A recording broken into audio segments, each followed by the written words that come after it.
Okay, Robbie, final countdown on a long career. What are your thoughts on that? Well, to be honest, I'm not thinking so much about a countdown as such as just trying to be good at the races. I've been concentrating on my training and then get here to the races and trying to do a good job for the team. You know, a big part of my role in the team is to try and help the young sprinters come along and get our train a bit organised. And you see the last couple of days here, it's been going quite well. Matt Goss has run second twice.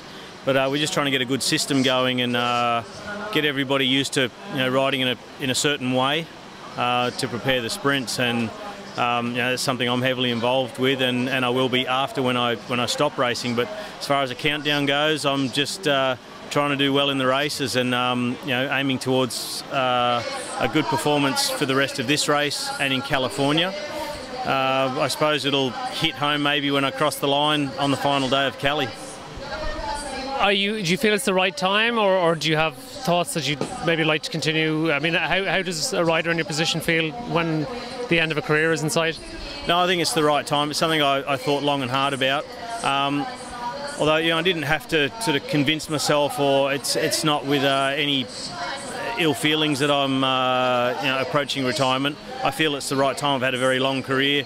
You can only be at the top for a certain amount of time, and I've found a role in a team that is something that excites me, to be involved in an Aussie team for one, and to share my experience with the younger guys. And no, I feel it's time to stop racing. I think at heart you always stay a racer, but I've found a role with the team that I can sort of get that kick, I guess, of helping the young guys, advising them, helping with the tactical decisions, scouting the finishes, that sort of stuff, and staying involved in the sport. But it's I think time to wind it up.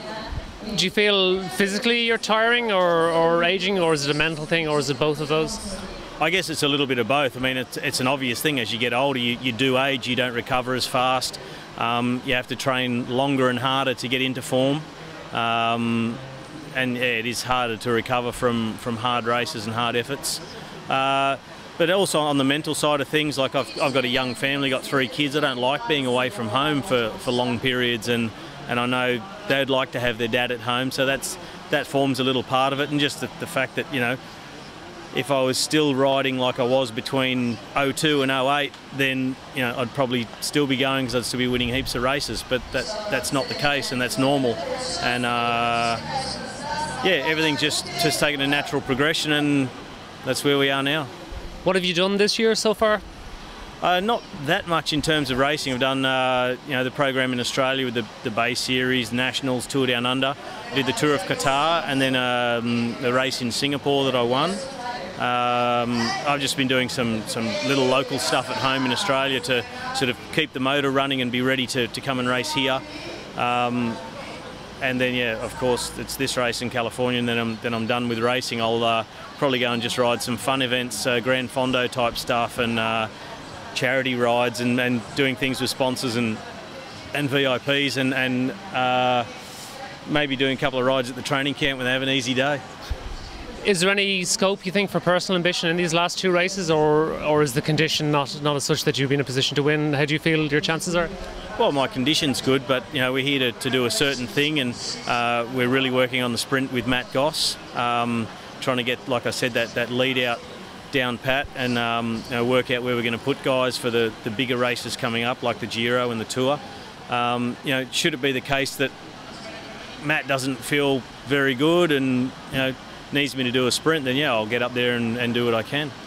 And California as well. I mean, if the possibility's there for a farewell win, I guess you'll grab that. Oh, it'd be nice to, I think, do a sprint in downtown LA on the last day, but it's a very, very hard tour too, so I have to make sure I get there first. Also in California, I'll be working with another one of our young sprinters, Lee Howard. We'll just see how it pans out towards the end, but I'm not sort of approaching the races as such with a personal ambition, but more the ambition of the team. And should it be that they need me to do a sprint, then I'm there. Just to finish up, how do you see your role going forward with the team once you hang up the wheels? What will you be doing in the months and the years ahead of that?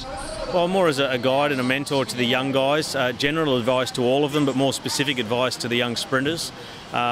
you know, the most important part of my role will be going to the Tour de France, going and scouting the finishes, giving that information back to the guys before they start the race, so they can have that little bit more information than everybody else, and you know, hopefully that proves useful in gaining the edge on the other sprinters. And if that translates into a win, then you know, and I could have contributed in a little way, that'll be nice.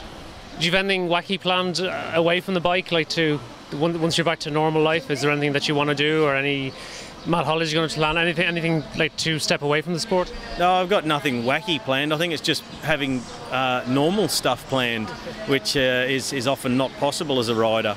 You know, later in the year we're planning to go on our first snow skiing holiday, which I've never done. You know, I've had it written into contracts before. You can't do this, you can't do that, and include snow skiing. So, you know, just doing normal stuff, and that'll be a very nice change.